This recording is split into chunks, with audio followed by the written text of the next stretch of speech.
Hello guys, welcome back to my channel. இன்னைக்கு நம்ம வீடியோல எதை பத்தி பார்க்க போறோம்னா அப்ராட்ல MBBS படிக்கிறத பத்தி தான் பார்க்க போறோம். நிறைய பேருக்கு அப்ராட்ல MBBS படிக்கிறத பத்தி நிறைய டவுட்ஸ் இருக்கும். கண்டிப்பா இந்த வீடியோல உங்க டவுட்ஸ் எல்லாமே கிளியர் ஆயிடும். வாங்க வீடியோக்குள்ள போலாம்.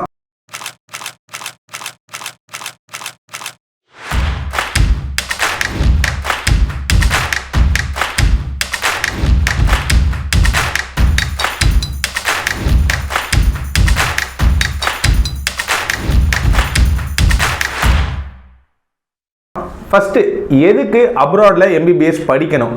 மொதல் விஷயங்க, நம்ம இந்தியாவில் இருக்க ப்ரைவேட் காலேஜஸில் பார்த்தீங்கன்னா ஃபீஸ் வந்து 90 லட்சம் வரைக்கும் போகுதுங்க.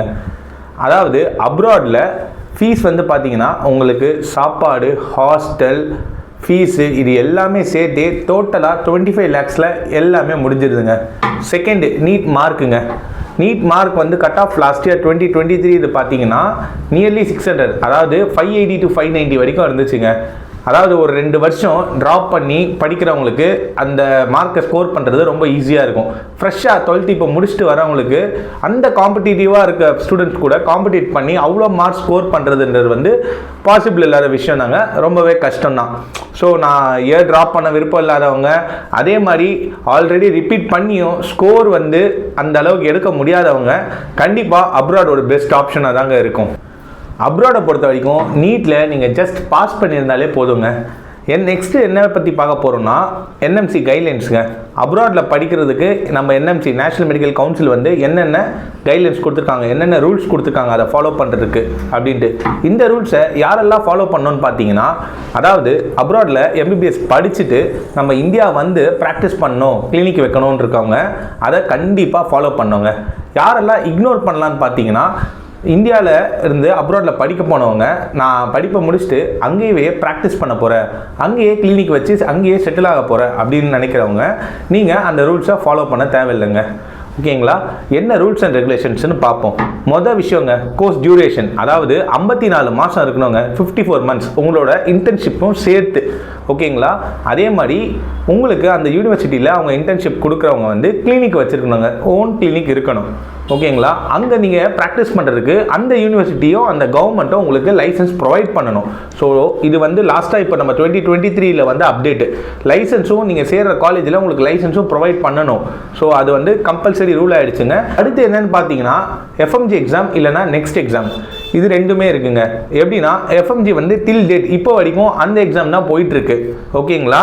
இப்போது நெக்ஸ்ட் எக்ஸாம் வந்து யார் யாருக்கெல்லாம் வரப்போகுதுன்னு பார்த்தீங்கன்னா 2020 பேட்ச் 2020 வந்து யாரெல்லாம் MBBS ஜாயின் பண்ணாங்களோ அவங்களுக்கெல்லாம் வரப்போகிற எக்ஸாம் பார்த்தீங்கன்னா நெக்ஸ்ட் எக்ஸாம். ஓகேங்களா?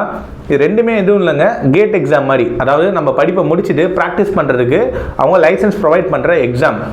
ஸோ FMG எக்ஸாமில் வந்து பார்த்தீங்கன்னா மைனஸ் மார்க்ஸில் எதுவுமே கிடையாதுங்க. ஸோ டோட்டல் மார்க்ஸ் வந்து 300, நீங்கள் 150 எடுத்தால் பாஸ் பண்ணிடலாம்.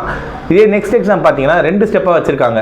இப்போது நெக்ஸ்ட் எக்ஸாம் வந்து அப்ராடில் படிக்கிறவங்களுக்கும் சரி, இந்தியாவில் படிக்கிறவங்களுக்கும் சரி காமனான எக்ஸாமாக மாற்றிட்டாங்க. அதாவது 2020 பேட்சில் சொன்ன மாதிரி 2020 ஜாயின் பண்ண ஸ்டூடெண்ட்ஸுக்கும் அந்த எக்ஸாம்ஸ் தான் வரப்போகுது.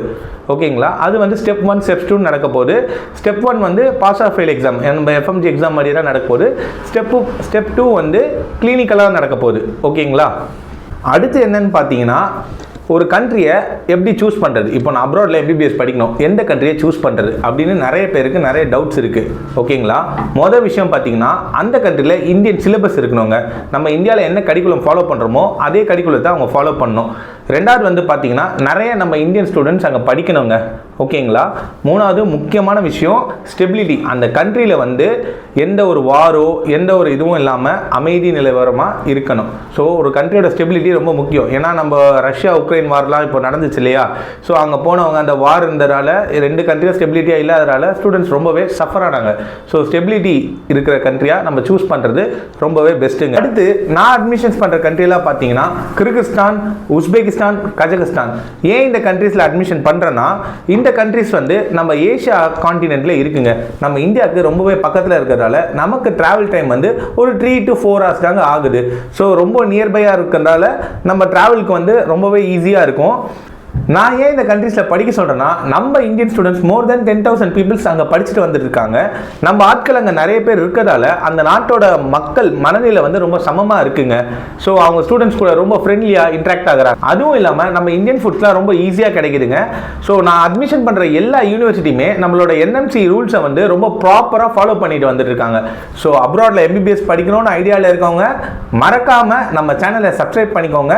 அண்ட் கீழே தெரியுற கான்டாக்ட் நம்பரை காண்டாக்ட் பண்ணி உங்கள் அட்மிஷன்ஸை ப்ளேஸ் பண்ணிக்கோங்க. தேங்க்யூ.